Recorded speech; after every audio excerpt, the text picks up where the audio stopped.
우상의 심장부에서 하나님을 실현하라. 우상의 심장부에서 하나님을 실현하라. 그런데 제가 왜 이렇게 우상의 심장부라고 이렇게 표현을 했느냐 하면, 하나님이 지금 엘리야를 보내신 곳이 어디예요? 여기 보니까 시돈에 속한 사르밧으로 가라 그랬어요. 시돈에 속한 사르밧으로 가라. 여러분, 이 시돈이 어디예요? 시돈은 고대 그 베니게를 아주 번창하는 상업 도시로 만들어준 그런 무역항이에요. 무역항. 이 시돈이 어디냐? 시돈은 이세벨의 고향이에요. 이세벨의 고향. 그러니까 가만 보면, 어떻게 보면 하나님은 그 이세벨을 피해서 이렇게 잠시 머물러 있게 만든 그곳이 사실은 이 엘리야에게 아주 제일 싫은 곳일 수도 있어요. 북이스라엘을 우상 단지로 만들어버린 사람이 이세벨이잖아요. 그런데 그곳에 하나님께서 가라고 그렇게 명령을 하셔. 그곳으로 가라. 여러분, 이 사르밧 과부에게 하나님의 선지자를 보내는 것, 이건 선지자로서 참 꺼려야 되잖아요. 그죠? 아니, 그 우상을 하나님이 완전히 척결시키기 위해서 엘리야를 세웠는데, 그것도 우상의 그 심장부와 같은 그곳에 하나님께서 보내신다? 내가 만약에 엘리야였으면, 왜요? 하나님의 능력으로 지금 여기 그리시네가에 다시 물이 흐르게 하시면 될 것이고, 전능하신 하나님이라면 뭐든지 다 하실 수 있는데, 굳이 그것도 이세벨의 그 고향, 그곳으로 나를 보내시는 이유가 뭘까? 이방 땅으로 나를 보내시는 이유가 뭘까? 별 생각 들지 않겠어요? 더군다나 과부의 집으로 간다? 아니, 선지자가 정말 조심해야 될 것 가운데 하나가 뭐예요? 이런 이성적인 추문을 우리는 조심해야 된다고요. 그래서 뭐 그런 여러 가지.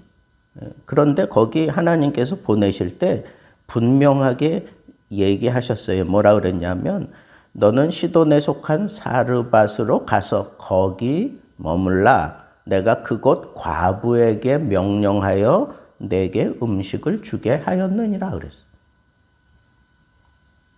여러분, 어떻게 보면 너 살 국리를 내가 거기다 마련해 놨다 이거 아니에요. 그죠?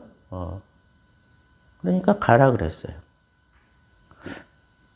그런데 기가 막힌 건 가서 보니까 이 과부가 뭐 엄청난 부자도 아닐 건데 하는 생각을 하고 갔겠죠. 갔는데 거기 벌써 나뭇가지를 줍는 여인이 있었어요. 근데 직감적으로 알았잖아요. 그래서 물을 조금 가져다가 내가 마시게 해라. 그렇게 이제 요청을 하는 거예요.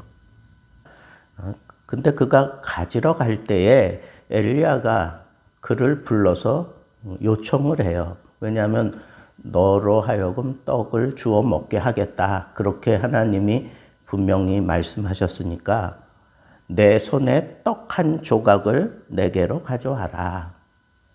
그러니까 물을 가져올 뿐 아니라 그 떡 한 조각도 좀 가지고 와서 나로 하여금 좀 먹게 해달라. 그렇게 요청해요. 그랬더니 이 사르밧 과부가 대답하는데 보니까 기가 막힌 얘기를 하는 거예요. 당신의 하나님 여호와께서 살아 계심을 두고 맹세하노니. 이미 이 두 사람 가운데 뭐 이런저런 얘기를 많이 했던 것 같아요. 이방인이었고 이스라엘 사람이고 서로 통성명이 되었고 나는 선지자다 아니면 뭐 나는 여호와를 섬기는 사람이다 뭐 등등의 얘기들을 했던 것 같아요. 그러니까 당신의 하나님 여호와께서라고 하는 표현을 했을 것이고 살아 계심을 두고 맹세하노니 나는 떡이 없고 다만 통에 가루 한 움큼과 병에 기름 조금뿐이라. 내가 나뭇가지 돌을 주워다가 나와 내 아들을 위하여 음식을 만들어 먹고 그 후에는 죽으리라.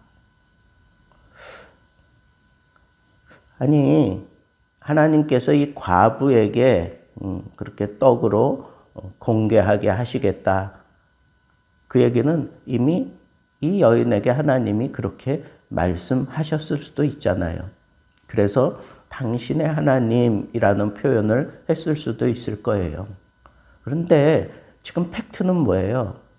하나님이 나를 이방 여인을 통해 공개하게 또 가난한 과부 그의 손에 들려진 마지막 떡 한 움큼 그걸 가져다가 나를 먹게 하라 한 것이 돼버렸잖아요. 얘기가.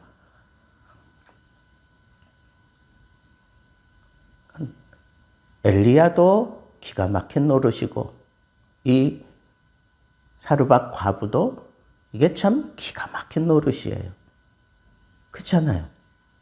이게 너무 기가 막힌 거 아니에요? 그런데 그렇게 고백을 했을 때 엘리야가 이렇게 대답을 했어요. 이스라엘의 하나님 여호와의 말씀이 나 여호와가 비를 지면에 내리는 날까지 그 가루통에 그 가루가 떨어지지 않고 그 병에 기름이 없어지지 아니하리라. 그러니까 떡을 이제 굽고 그러면 그 기름을 넣어서 그렇게 할 거 아니겠습니까? 그죠? 그러니까 그것이 떨어지지 아니하리라 하셨느니라 그랬어요. 그러니까 하나님께서는 이 엘리야에게 구체적으로 그렇게 말씀을 하신 것 같아요. 그 여인이 너를 공개할 것이다. 그것뿐 아니라 그가 그렇게 공개할 수 있도록 내가 그 사람에게 밀가루가 떨어지지 않게 하고 또 기름병에 기름이 떨어지지 않게 하리라 하는 말씀을 엘리야에게 하신 것 같아요. 그리고 난 이후에 그가 가서 엘리야의 말대로 하였더니 그 과부 그리고 엘리야 그리고 식구가 여러 날 먹었으나 엘리야를 통하여 하신 말씀같이 통에 가루가 떨어지지 아니하고 병에 기름이 없어지지 아니했다. 그렇게 결론을 맺었습니다. 우리는 이 본문을 통해서 무조건 순종하는 그런 여인의 그 모습에 많이 그렇게 집중을 했어요. 그죠? 그 여인이 정말 이제 마지막 먹을 거 아들하고 이제 먹고 죽어야 될 판인데 어떤 허름한 사람이 남루한 옷을 입고 와서 그것마저 달라고 그래요. 근데 그 사람이 여호와를 섬기는 선지자예요. 근데 모든 본문의 어떤 뉘앙스를 볼 때 이 여인에게도 하나님이 그렇게 엘리야가 오면 네가 이렇게 공개하라. 왜? 그렇게 하리라고 말씀하셨다고 분명히 얘기하잖아요. 그죠? 여기 보세요. 9절 말씀에 내가 그곳 과부에게 명령하여 내게 음식을 주게 하였느니라. 이건 과거형이잖아요. 이미 그렇게 얘기했다는 거라고. 근데 이 과부도 상당히 참 이게 어리둥절한 게 자기는 가진 게 없는데 어떻게 하나님이 말씀하셨는지는 모르겠어요. 근데 그렇게 하라고 명령을 했다는 거예요. 안 할 수 없도록 이미 그렇게 말씀하셨다는 거예요. 그래 놓고는 그곳에서 가라 그랬어요. 그러니까는 그렇게 명령했으니까 나를 공개하겠지. 그리고 가서 만났는데 보니까 마지막 양식 남겨두고 있는 거예요. 그때 엘리야가 그렇게 얘기한 거죠. 그렇게 하라. 하나님이 너의 그 기름통에, 너의 그 가루통에 떨어지지 않게 하실 것이다 라고 그렇게 분명하게 말씀을 하셨어요. 그래 놓고 난 다음에 그 여인이 순종한 거예요. 순종한 거라고. 무작정 순종한 게 아니에요. 하나님의 말씀을 분명하게 들었고 또 하나님의 선지자와 대화하는 가운데 이게 아구가 딱딱 맞아 떨어지는 거예요. 그리고는 이 여인이 그게 믿어져서 순종을 했어요. 하나님의 말씀이 믿어져서 순종을 한 거예요. 저는 그렇게 생각해요. 오늘 본 말씀을 보면 아무것도 믿어지지 않는데 마지막 양식 먹고 죽으려고 하는데 그거 달라고 그러면 그거 주겠어요? 어미 된 입장에서? 이 사람은 하나님을 모르는 사람인데 이방 여인인데 하나님의 선지자가 뭐 대수라고. 이 여인에게는 그런 존재가 아니에요. 이 여인에게 정말 중요한 건 이 여인이 이렇게 순종할 수 있게 만든 건 뭐예요? 하나님이 그렇게 명령하셨으니까 하나님의 말씀이 그를 사로잡고 그로 하여금 순종하게 만드는 거예요. 그렇게 봐야 되지 않겠어요, 본문을? 저는 이 본문을 들여다보면서 그래, 여인의 순종이 중요한 게 아니라 하나님의 말씀이 이 여인으로 하여금 이런 참 어려운 상황을, 이 어쩌면 마지막 상황을, 인생 마지막 최대의 결단을 내려야 되는 그 상황에 뜻하지 않게 하나님을 공개하고 하나님의 사람을 공개할 수 있는 결단을 내리게 만든 것은 하나님의 명령이 그 속에 들어갔기 때문에 그런 거예요. 물론 선택은 이 여인이 하지만 말씀이 없었다면, 하나님의 말씀이 그에게 이미 들려지지 않았다면 이런 순종할 수 없는 거예요. 우리가 붙잡아야 될 건 이 여인의 대단한 헌신, 그보다는 하나님의 말씀이 이방 여인일지라도 그 말씀에 순종하게 만들었다는 거예요. 이걸 더 중요하게 생각해야 되는 거예요. 엘리야도 그래요. 아니 왜 하필이면 지금 우상 단지로 만들어 버리는 그 장본인 심장과 같은 그 시돈에 나를 보내느냐고요. 이세벨의 그 고향이 그곳인데 그곳에 나를 보내시는 하나님의 의도가 도대체 뭐냐고요. 더군다나 이스라엘 땅에 이 기근이 와서 아무것도 할 수 없고 그냥 쩍쩍 말라져가는 그 땅을 바라보면서 기도를 해도 거기서 기도를 하고 하나님의 능력을 끌어들여도 거기서 끌어들여야 되고 거기서 사역해야 될 사람 아닙니까? 엘리야는?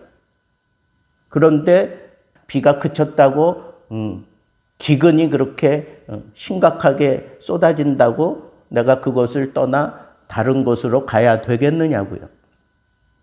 뭐 여러 가지 생각할 수 있잖아요. 근데 이 본문을 가만히 묵상해 보면 엘리야도 난감하고 이 사르밧 과부도 난감하고 그런데 결국은 하나님의 말씀이 엘리야를 가게 했고 그리고 하나님의 말씀이 이 사르밧 과부로 하여금 엘리야를 공개할 수 있게 만들었어요. 그래서 얻은 결론이 뭔데요? 네? 비가 다시 오는 날까지 이 기근이 다 지나가기까지 먹을 것이 떨어지지 않았어요. 여인에게도 떨어지지 않았고 엘리야에게도 떨어지지 않았어요. 이 난감한 상황에 우리가 붙잡아야 될 것은 말씀이에요. 내게 질러진 말씀이에요. 내가 붙들고 있는 이 말씀이에요. 이 말씀이 이 난감한 상황을 깨치고 뚫고 지나가게 하는 빛과 같아요. 오늘 이 아침에 하나님 말씀 붙드세요. 오늘 이 본문 속에서 우리는 어떤 이적을 기대하고 이런 기도하지 말고 하나님의 말씀에 순종하면 기적은 따라오는 거예요. 하나님의 말씀을 붙들고 사는 사람에게는 기적이 상식이 되는 거예요. 하나님의 말씀을 대언하라 그랬더니 그 에스골 골짜기에 뼈들이 서로 맞춰지고 그 위에 힘줄이 생기고 살이 생기고 거기에 생기를 불어넣으니까 여호와의 영 혹은 하나님의 말씀이 그 속에 들어가니까 그 마른 뼈가 가득한 골짜기가 심히 큰 군대를 형성하고 일어나는 하나님의 능력, 하나님의 역사가 꿈틀거리는 그런 골짜기로 바뀌었던 것처럼 오늘 이 아침 하나님 말씀 붙들고 하나님 말씀에 사로잡히고 하나님의 말씀이 내 남은 인생 책임져 달라고 하는 그런 간절하고 또 하나님을 향한 이 기도. 집사님, 이곳에 자녀 유학 보내놓고 여러모로 걱정되고 근심되고 그럴 수 있잖아요. 말씀을 붙드세요. 말씀을 딱 붙들고 하나님 앞에 기도하면 하나님이 이방 여인인 이 사르밧 과부에게 이와 같은 놀라운 역사를 이적을 일으키시고 책임져 주었던 것처럼 이방인일지라도 말씀에 순종했더니 하나님이 책임져 주신 것처럼 우리 하나님의 사람들, 하나님의 가족들에게는 말할 게 뭐가 있겠어요? 말씀에 순종하기만 하면 우리에게 하나님의 보호하심과 하나님의 책임져 주심이 우리 삶을 떠나지 않게 되리라 확신합니다.